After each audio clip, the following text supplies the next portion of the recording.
నమస్తే, welcome to Rama ladies fashion Vijayawada Bhavanipuram అండి. ఒకసారి ఈ సారీ చూడండి మేడం. ఇది మంగళగిరి పట్టు, చిన్న బోర్డర్ వచ్చిందండి కింద వచ్చేపాటికి. ఇది లైట్ గ్రీన్ కలర్ అండి. దీని మీద ఫ్లవర్ థీము, బోర్డ్ థీమ్ ఉందండి. నేను ఈ ఫ్లవరు ఈ థీమ్ తీసుకొని బ్లౌజ్ మేడం ఓన్లీ హ్యాండ్స్ వరకు హైలైట్ చేయమన్నారండి. నేను ఇంతకు ముందు వీడియో పెట్టానండి, ఇది మగ్గం మీద ఉన్నప్పుడు. ఇప్పుడు స్టిచ్చింగ్ కంప్లీట్ అయింది మేడం. చూడండి, ఇక్కడ ఏ ఫ్లవర్ అయితే ఉందో అదే ఫ్లవర్ తీసుకొని ఈ వైపు ఉన్న లీఫ్ థీమ్ తీసుకొని ఈ బోర్డ్ని ఇక్కడ యాడ్ చేశానండి.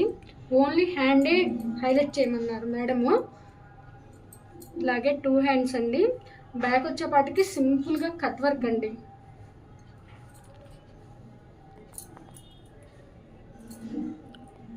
ఇది బ్యాక్ అండి, అలాగే ఫ్రంట్. ఈ డిజైన్ ఎలా ఉందో చిన్న కామెంట్ చేయండి. మన ఛానల్ని సబ్స్క్రైబ్ చేయండి.